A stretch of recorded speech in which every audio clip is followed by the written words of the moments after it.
Hello and welcome to another episode of Earth911's Sustainability in Your Ear, the podcast conversation about accelerating the transition to a sustainable carbon neutral society. I'm your host, Mitch Ratcliffe. Thank you so much for joining the conversation. We often talk about the circular economy on the show and its benefits for people and planet. But for many, the circular economy sounds like a lot of additional work to sort and drop off materials for reprocessing, and companies are not taking the time or effort to help people with that. They're dumping the responsibility on them in many cases. People don't like the sound of reduce and reuse because the media tells us that means less and worn out. That narrative needs to change.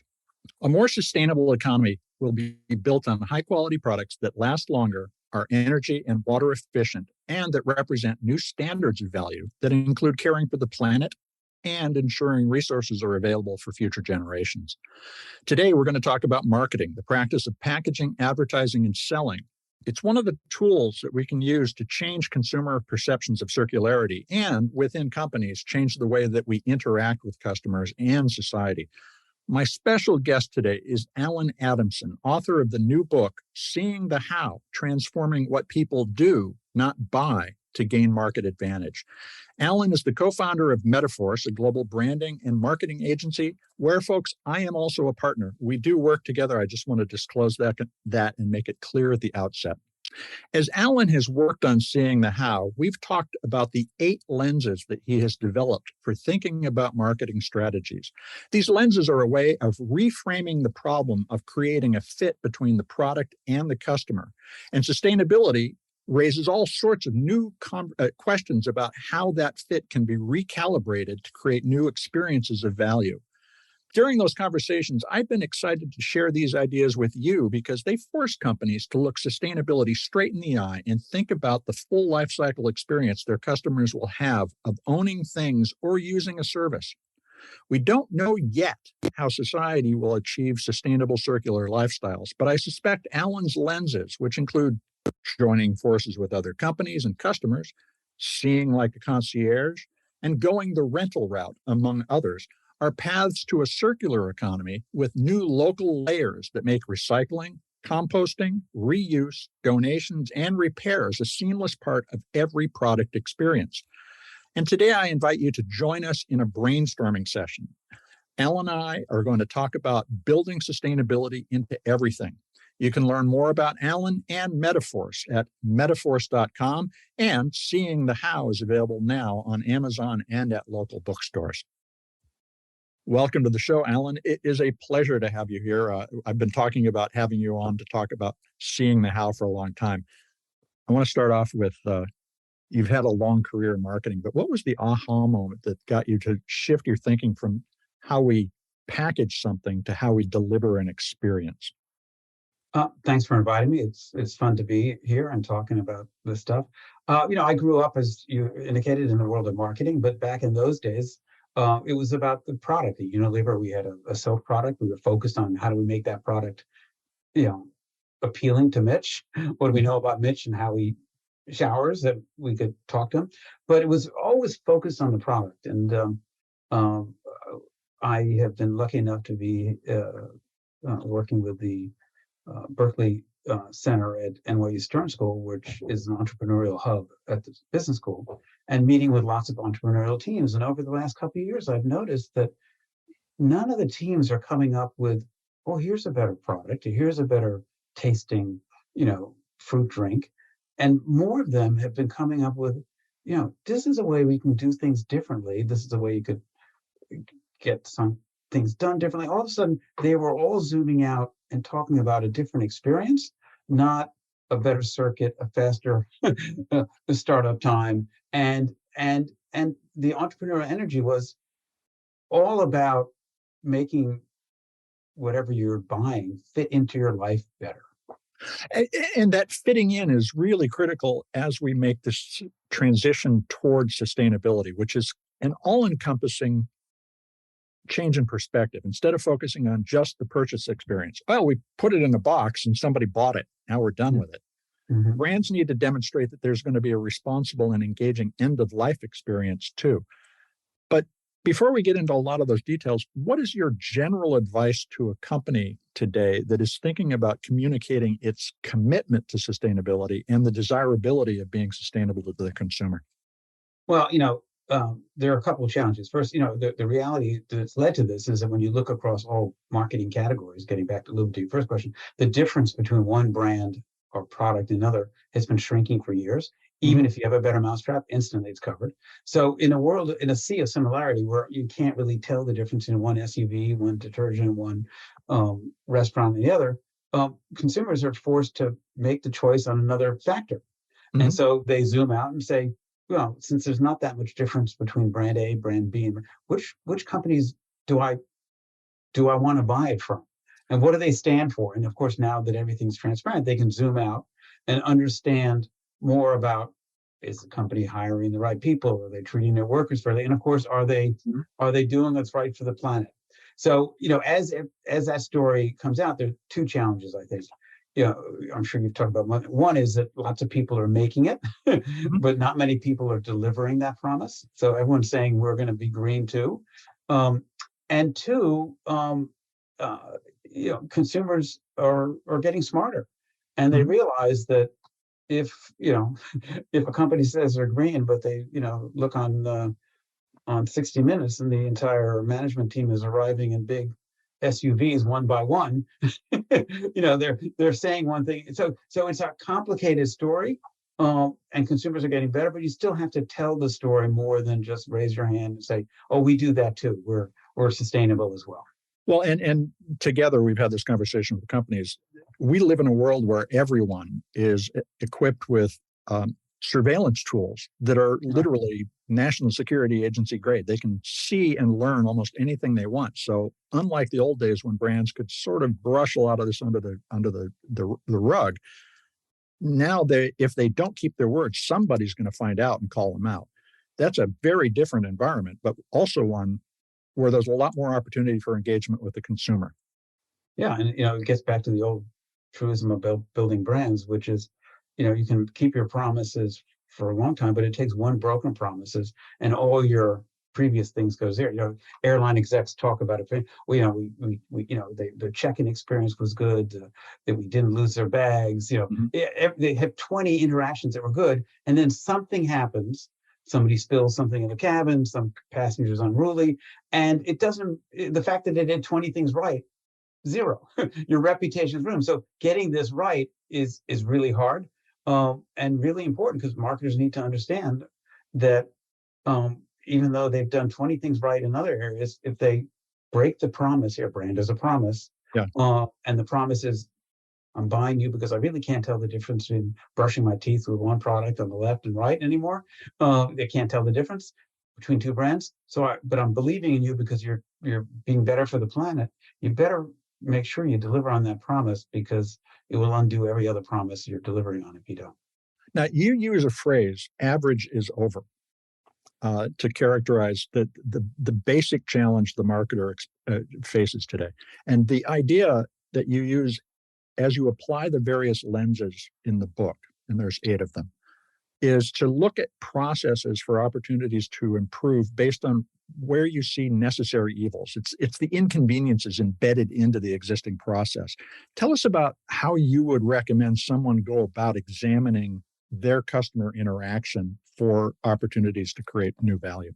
Well, it's hard to do, because if you ask people, what don't you like about this experience, they have rear view mirrors. They'll just say, well, this is the way it's always been.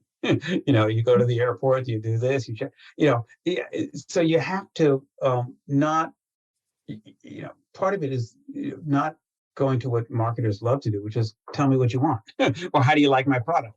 And you have to zoom out and say, what's going on in their life, and have a little bit of a curious, or let your kid inside, or let you be Jerry Seinfeld. You ever wonder why people do this? And if you don't have that, you won't spot these opportunities. So part of it is there exists everywhere, but figuring out where you can pick apart this. For example, customer service, how happy you were with it. I'll give you an example.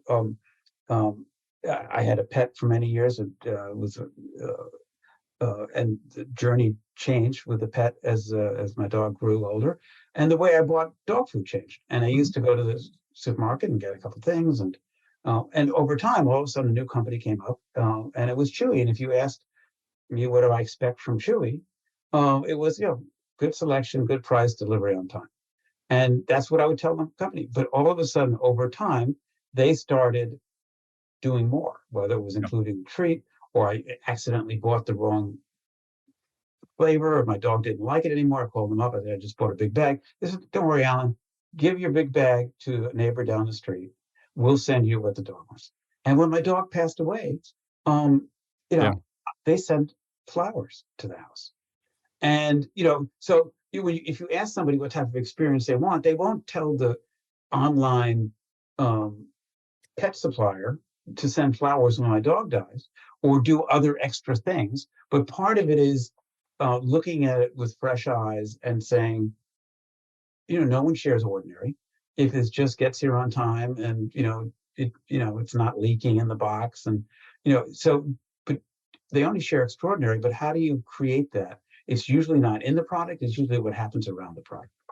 Well, you call out an experience you had when you visited your daughter at school and saw all of the Amazon boxes piled outside the sorority and the dorms, and that seems to me to be an example of a company that has continued to justify an irresponsible practice in terms of the environment that could create an immense perceived value if they figured out a way to pick it up. Tell us about what you learned when you started looking at that. So I went there and it looked like a shipping and receiving dock. All of a sudden, in front of the sorority, the boxes were piled to the ceiling, and not only from all the usual suspects, Target, Walmart, Amazon, Sephora, you name the brand, they had boxes piled up. And then when you went into the room, and I spoke to a couple of my daughter's friends, I said, "What happens if you have to return something?" And they go, "Well, we don't have a printer." No one has time to drive to the UPS office. By the way, the boxes get broken down that afternoon; they're gone. Yeah. And so, you realize it, and all the online retailers are saying returns are easy. Just print out a label, and we're done. And you realize that for the average user who returns one thing, and maybe you're a little older, maybe you have a printer. It's not that big a deal to print one thing out and take it to Staples to return it or the UPS store. But if you're in the heavy user, younger, and then how do you treat? So I was intrigued to read about a startup that started here in the Northeast called Return Queen, and they go after heavy users, not kids on college campuses yet, or likely target. And they say, look, once a week we'll come by in our van. You give us the 10 items you want to return, 8 items, 7 items. You don't have to wrap, no box, just hand us the item.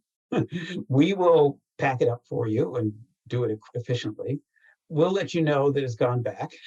We'll let you know. In other words, so there's one step removed there, is that instead of sending out 10 boxes, they have the ability to consolidate. But they were solving a problem that if you ask people, are you happy with how things are returned? It's the way things are. Yeah, everyone has sent you a label. Everyone, but it's no longer easy.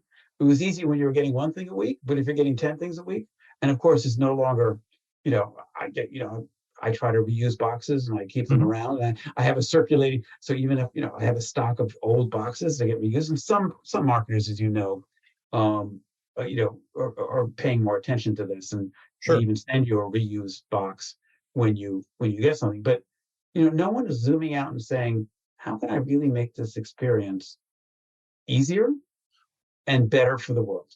Well, along with the new communications environment where everybody is connected and able to amplify good and bad experience, you just described an environment where we've essentially distributed the distribution system everywhere so that the front of every home looks like the back of every grocery store did 10 years ago. Exactly.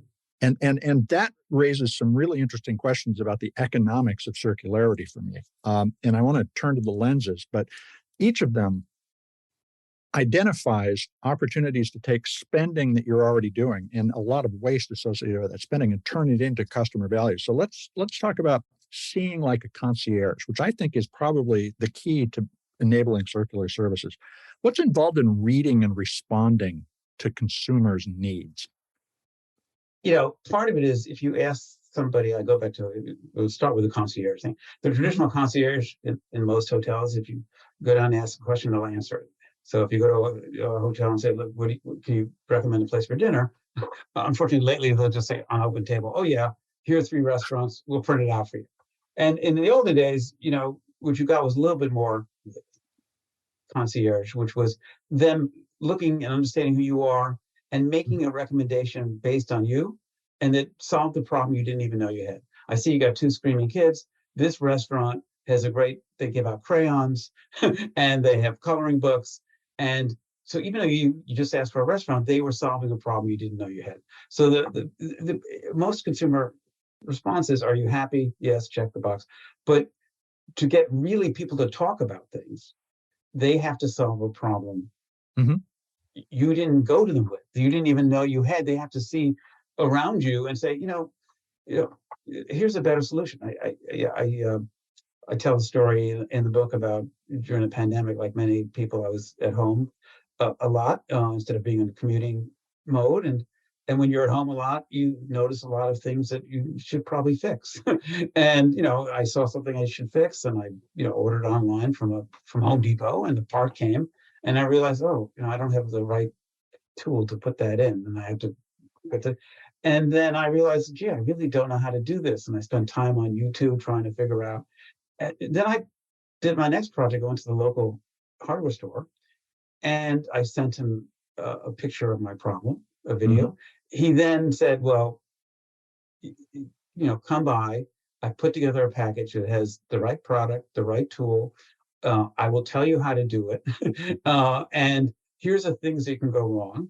And if you have a problem while you're putting this in, FaceTime me, and I'll help you solve the problem. So, most retailers would think it's enough if you say, do you have a switch? To have the switch, they were starting to think about, it's not the switch, it's getting the switch in the wall and being able to say, look, you can turn it on.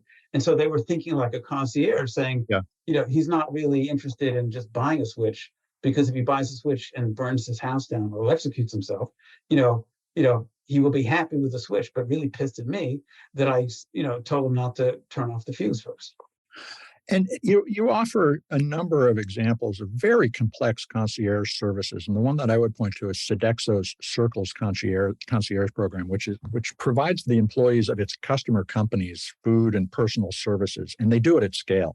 It's amazing how much value they deliver that creates that kind of hardware experience you described. I felt supported. I didn't get left on my own.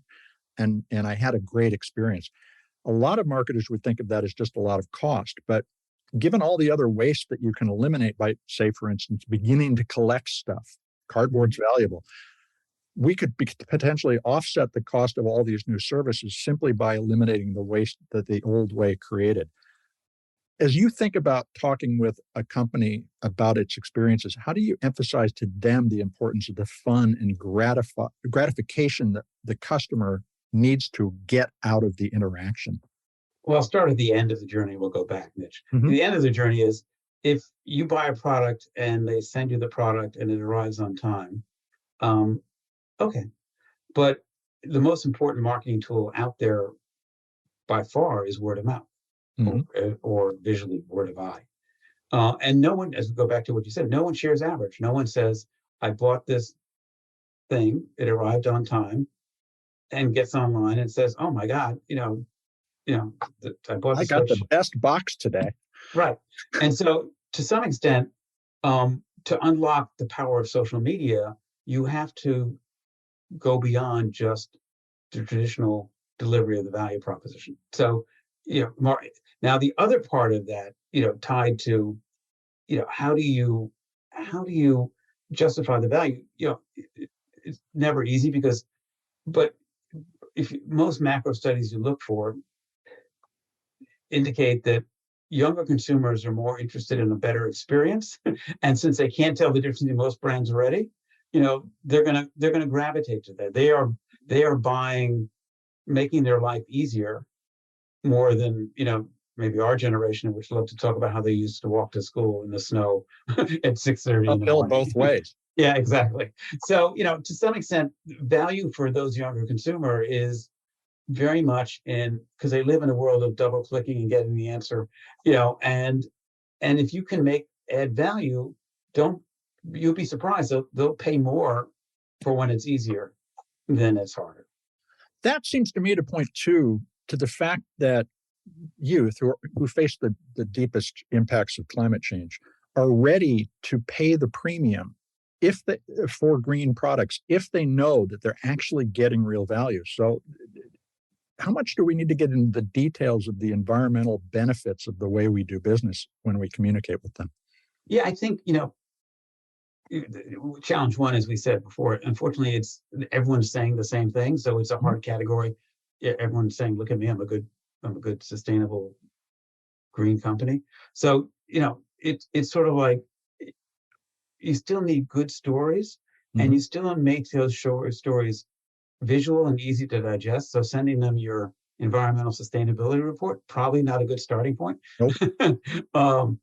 Sending them a quick, 12-second video showing them, how they do something that matters and how that may be better. So I think you have to remind people of how you're doing something great, and actually, make it, more tangible. And don't assume they know, and don't use the other category is storytelling. And most marketers tend to just drop jargon. Yeah.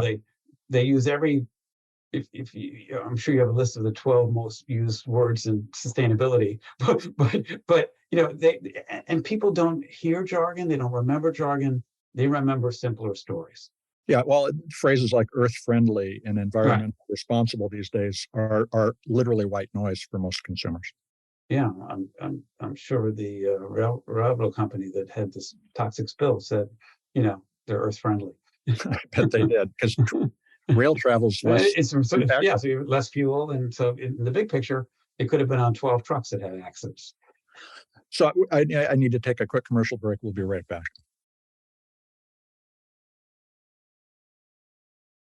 And we are back to continue the conversation with Allen Adamson, co-founder of Metaforce. It's a global branding and marketing agency, as well as the author of the new book, Seeing the How, Transforming What People Do, Not Buy to Gain Market Advantage. So, Allen, I want to introduce another one of the lenses, which is embrace the rental model.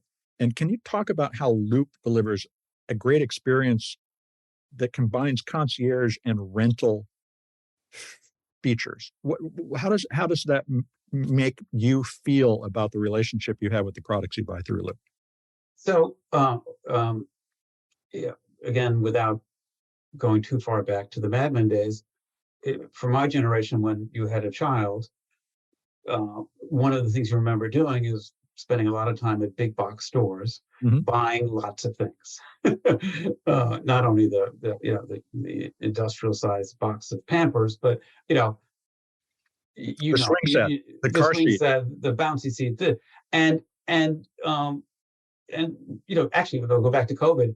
During COVID, I was trying to do projects. One of the projects, I went down with my wife to our basement, and it was an archaeological dig because we still had a ton of that stuff. Yeah. And you realize that you buy all this stuff for a period of time, including the toys. And as your kid grows, it's the center of their life for 3 months, 6 months, 9 months, but not something to take to college with them. So, well, how did Loop change that thinking for you? Right. So when I spoke to the founders of Loop, they basically realized that you can't rent everything for a child. You need some, but there's so many things that you could just rent, use them for the 4 months that your child was in that segment of growth, whether it was the size of the bouncy seat or the type of toy they play with, and they would ship it to you. When you're done with it, you ship it back. So most people are living in tighter spaces. They don't have a basement as big as they used to, or maybe they turned it into an extra bedroom, or an Airbnb, and that didn't exist back then. But they realized that and you have to be confident that when you got it, it's been sanitized. Like when you get in a rental car, if it smells of smoke, or you're not gonna, but that's not that hard if you pick the right categories. All of a sudden, instead of spending all this money to own something for a period of utility from 6 months, 9 months, 3 months, you could, just like just in time delivery to a factory, just when your child turns 2, you get the 4 new things that are perfect for him or her. And when they hit 2.5, you don't need them anymore, and they pick it up or you return it, and then you say, now she's ready to play with this. So really simple idea, a little bit hard to execute, because like most rental markets, part of it is it has to be available when you need it. If they said to you, your child's turning 2 and we can have it to you in 3 months, no, it's not going to work. So part of it is, but once they solve that problem and give you confidence that the stuff they rent is durable enough to last, because of course the reason we have it in our basement still, all the others, is because the stuff lots of it hasn't changed that much, and it's like new. It's just sitting there, and it could be used by 20 kids, not just our child. Well, and so here's the question about how to talk about that. Companies that rent or lease something instead of selling can demonstrably prove they act as stewards of the materials that they use. They take them back. Do they need to tell the story of what happened to it, or the fact that they avoided this many CO2 emissions or trees worth of CO2 emissions in order to convert what they have done for the environment into a tangible experience that the consumer can enjoy? Yeah, I think part of it is to make it real, and be specific and say, show that pick a category. This is I'm making this a bouncy seat. Here's how much here's the environmental impact of it being made. Here's the environmental impact of it being disposed of after you're done with it. But here's a potential, and that's X. And here's one that we do through Loop that's reused 14 times over 2 years, and that we have the expertise to recycle it in the right way. And all of a sudden, you're going from something that was used once and then tossed to something that's been used for 3 years and then responsibly recycled. And you better than you could do it, because if you have one bouncy seat, you have no idea. It's 4 materials. Some aluminum. So I think for now they're going after the more immediate need is you're living in a small apartment. There's no more room in your closet. You can't put another diaper genie in the dining room. And so there's that need. There's the cost need, because if you're buying it all and then not using it.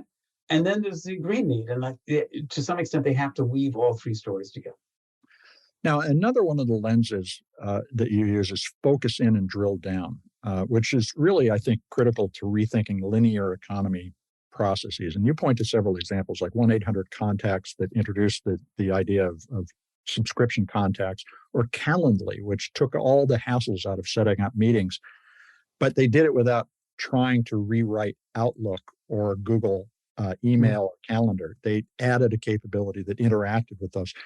How would you suggest that a marketer break down this problem of circularity so that they can solve a problem and make a tangible difference to the consumer? What are the criteria they should be thinking about? Well, there's no easy answer, as obviously you and your listeners know. But I also think that part of, we'll go back to it's an old story, but the 1-800-Contact, they looked at the market, and there were many ways to get optical solutions, glasses, different types of contacts. They saw a change in the marketplace where people were going from hard contacts to disposable.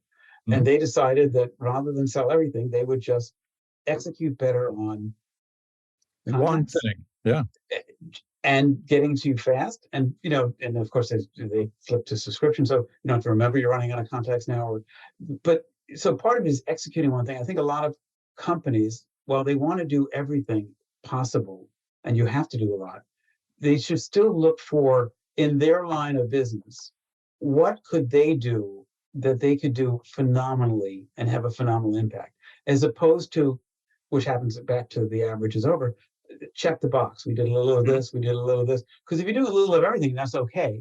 But in terms of connecting with customers and telling your story, if you're doing one thing phenomenally well, start there and be great at that. And then, you can't only do one thing, but if you try to do everything and you don't have the ability to execute it well, you'll end up not keeping the environmental promise and not delivering value for a customer and not meeting the communication need, because you're trying to tell your customer, we source our products well, we treat our employees well, we dispose of them well, we have carpools for them. All those things are important, but focus is important to telling a powerful story. And the other consequence of this in a lot of cases for marketers is rethinking pricing. And Bloomberg recently pointed out that paying a green premium early in the life of a new product or a new economic sector like we're in now can be justified because it quickly gives way to efficiencies of scale that bring the cost down. Should marketers be concerned that, and take Calendly, for instance, they introduced a service that for an additional $9.99 a month, I can schedule things effectively. I happily pay it because they took a lot of hassle out of my life. Can I price everything more, or should I be thinking about the long term of getting the customer and then bringing my cost down so that I increase my margins? Where would you recommend this? I think the latter, because the other thing interesting about Calendly was that it was such an unlikely source, because if you thought of who should invent an easier to use calendar, you had Microsoft, you had Google, you had even Apple. You had lots of people with calendar things, but they were all looking at it from their point of view. Is it easy to use? Can you scroll and double click? And no one was really understanding the user, saying the biggest hassle is not entering it into Google. The biggest hassle is calling Mitch 4 times each time you change the meeting. And, especially, when I think back to the olden days when, I had an assistant, a big part of her task was, I said, let's get together and talk about the Project B. She knew who was on Project B. She checked Project B's 4 calendars, found the way to do it, and spent an hour. And then when somebody got, stubbed their toe and couldn't make it, rescheduled it. And of course, when you're on your own, an entrepreneur, all of a sudden, so they solved the problem better. So to your point is, I think if you solve the problem better, and once I'm already into the groove of using that product, then you can start adding on things and charging more, because part of it is the hard thing about seeing the how and teaching people to do is the hardest part in this journey is teaching old dogs new tricks. People are used to doing everything certain ways. And as you know, in this field, you're going to have to get people to change their behavior. And if I tell you, pick another category, you're eating the wrong foods, you're not exercising enough, you're not sleeping well, you got too much noise in your environment, and you're in the sun too long. Those are all true. And if I say, now change all of that, and you have, you rationally say, on January 1st, my resolution is to, but if I focus more on it, let's start with, trying to get 7 hours sleep a night and why that's important. So here's the rub. And we know this from interacting with brands for a long time. They don't like to acknowledge the fact they haven't got everything figured out. But we're in an era where not much is figured out yet. Right. How do you recommend a company think about exposing their sustainability challenges and engaging potentially even customers and suppliers in building new solutions that enable these circular experiences that we all know we need? That's the issue. Is most companies saying, well, we're 70% of the way there. It's not a compelling story. But the Pareto principle is the best excuse for not going above average. Right, exactly. So I do think a big chunk of it is going to have to be, especially if you're going to ask people to change their behavior in some way, whether it's sorting their trash or buying different products, or the more you involve them earlier and help them co-create it with you, the more likely you are to get to a calendar solution, because you've been doing calendars the same way. You're going to try to make it greener, but the real problem is changing calendars. So even on sustainability, looking at it, say we're making progress here, and how do we work with customers to reimagine? Because if you're involved in figuring out the solution, you'll be more inclined to change your behavior. as opposed to somebody say, well, this is easy, just go to Staples and drop it off. That's so critical. If you're involved, then Right. you're willing to change. And Right. so a lot of brands will say, well, we don't want to tell people that we can't make as much progress as they would like, but we could if they helped us. Right. Yeah, exactly. And Or help and us then, make more progress. And you don't yeah, have to say, look, we're too lazy to figure it out, or we're not capable. Say, look, we want to take our green efforts to the next level. Here are two areas we would love your input on. What's your ideas? And make that an open dialogue. It's a better story to tell. And you get enough people involved. You also, as you know, part of success in anything is getting it not 80% right, but 97% right. If you're 80% right, it doesn't really work.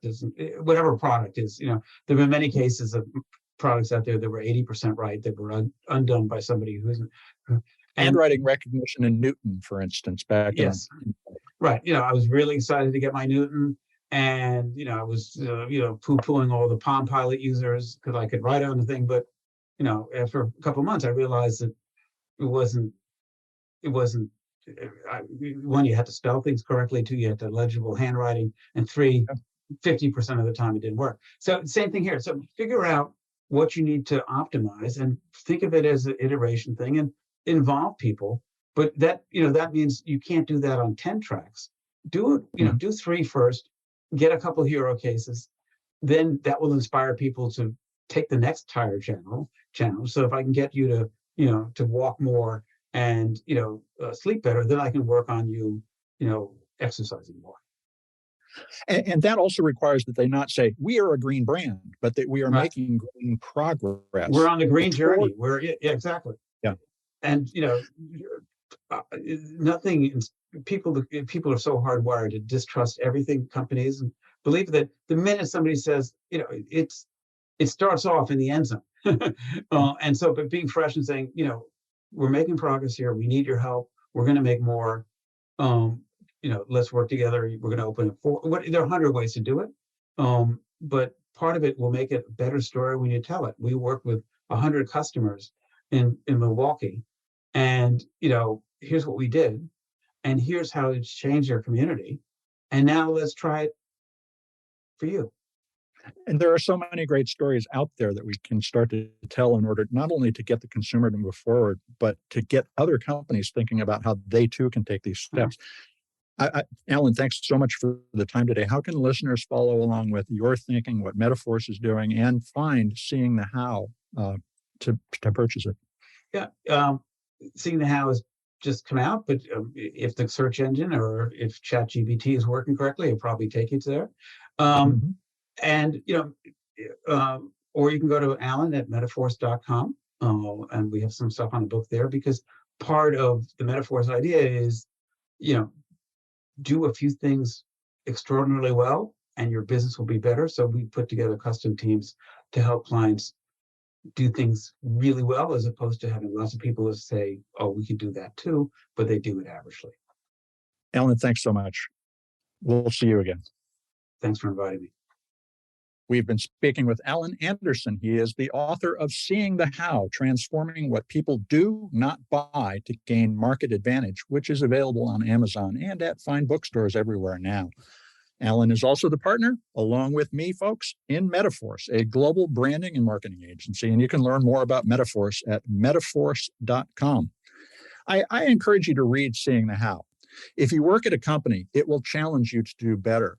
And if you're interested in getting better experiences from the companies you buy from, it will tune you into the suggestions that you can make that they can act on to improve their relationship with you.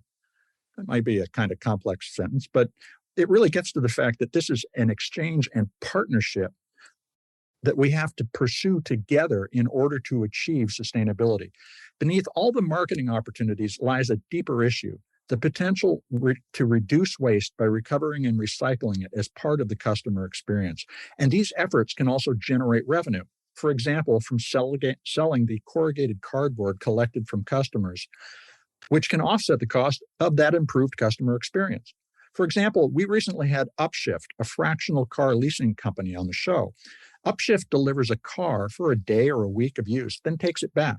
But customers always get the same type of car with their preferred radio and other settings pre-configured. So it's like they have the same car every time that they receive one. At the end of the useful life of their cars, Upshift can recover about 80% of the initial capital costs by selling the used vehicle. The result is a completely different, non-ownership relationship with the vehicle that is less expensive than traditional leasing and delivers a high-touch experience customers can love. The future, folks, can be full of services that offset our environmental impact while improving customer engagement. But it's a matter of valuing the human relationship and putting the money behind it. I hope you'll take a minute to share this podcast or any of the other interviews that we've done on sustainability in your ear with your friends. Please take a moment to write a review on your favorite podcast platform. It will help your neighbors find us because, folks, you're the amplifiers that spread more ideas so we can create less waste. Please tell your friends and family, your coworkers, everyone that you meet on the street, that they can find us on Apple Podcasts, Spotify, iHeartRadio, Audible, or their favorite podcast platform. Thank you so much for your support, folks. I'm Mitch Ratcliffe. This is Earth911, and we will be back with another innovator interview soon. In the meantime, take care of yourself, take care of one another, and let's all take care of this beautiful planet of ours. Have a green day.